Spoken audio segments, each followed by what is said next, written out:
Welcome back to the show. Well, the dynamics of a family business can certainly be challenging. And if you've watched any of the HBO show called Succession, I mean, probably the most dysfunctional family in a business I've ever seen. And here to tell us more about some of the challenges that family business enterprises have, I'm joined by Professor Peter Jaskiewicz. He is with the University Research Chair in Enduring Entrepreneurship and Inaugural Director of the Family Enterprise Legacy Institute, the longest title I've read in quite some time. Peter, welcome to the show. Great to have you here. I mean, obviously, when we look at that show, Succession, that is very exaggerated situation when it comes to a family business and some of the challenges. But tell me, what led you to start looking into some of these challenges? Well, first of all, thanks for having me in the show. I'm glad to be here, and I come from a business family, and like many other business families, you have good and bad times, and you enjoy the good times, and you try to explain what goes wrong in the wrong times. So, based on what I saw in my own family, I was unable to explain and to understand. And in our case, it was a not so good succession process. I wanted to find out more. And the only thing that I knew is that once the lawyers joined, things got worse, and there was not really anyone out there to help us. And when I started looking around and trying to understand what was happening in my family, I realized there's many other families there that have issues and they lack support, and there's very few people they can turn to. So tell me about what makes it such a complicated affair, especially that succession to the next generation. It's a very private matter. It's one thing to talk about business and how to drive sales, how to do marketing and so on, but something else to talk about, I don't know, it's a bad relationship you might have with your sibling, the dysfunctional or the conflicts you have had since your childhood with one of your parents, right?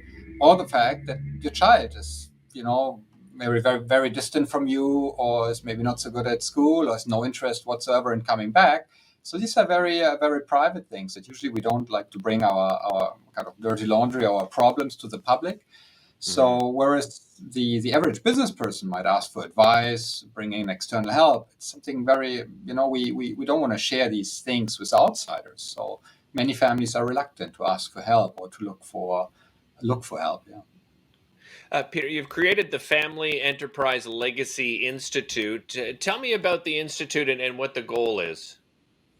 So here at the Telfer School of Management, we are building actually a larger team to assume one of the leading roles, because I think we have three roles. First of all, we want to provide thought leadership. Families are not looking for the spotlight out there. As I said, there are a lot of private concerns they have, but they are so prominent and so important, right? They make up more than two-thirds of the companies in Canada, and they contribute more than half of our GDP, or above half of our GDP. And at the same time, right, they need thought leadership. And we are here to provide data to look at, what works, what doesn't work, and to share that publicly. So thought leadership is our first point. The second part is we offer a safe place, right? We're not here to sell anything. We want to be an honest Right. broker, a place where we can train and support business families, enterprising families, and be there to help them. And the third thing is we want to be the training spot or the training location, right? It's in our DNA to support and empower the next generation in particular. That's what universities do. And that's, the mission we have. We're here to empower and support enterprising families, especially the next generation members. Are there some industries that have more challenges than others when it comes to family businesses, family enterprises?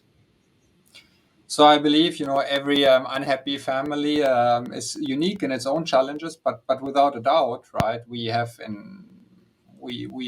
slightly different problems across industries. So I mean, as traditionally, it's we look at Canadian family farms, right? Many of them are having obviously to deal with succession issues, where the next generation might prefer to live in a city or maybe go and work in another country. And some of them might not want to come back. So these are particular issues that might be more important to rural areas.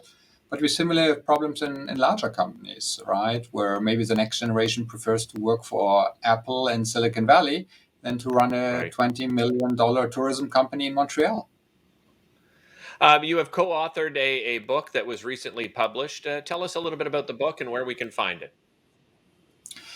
So I've been working with in the global community with the main associations that are there supporting business families. And what we realized is, and in many of our discussions with business families, that there's a lot of focus on the older generation, right, and helping them transition into retirement and their wishes regarding succession planning and what should happen with the business. And that makes sense because they're paying the bills, they're in charge, right, and they have had a tremendous run with the businesses. But you always need two to tango. You always need two for a successful transition. It's not so much about telling the next generation what to do, but it's far more about year-long collaboration, preparation. And we realize that too many families, the next generation isn't really consulted and asked. So we Peter, I'm sorry collected the to I'm questions. I'm sorry to cut you off, but I've just run out of time. I want to tell everybody that book is called Enabling Next Generation Legacies. You can find it in bookstores. We'll be back with more right after this.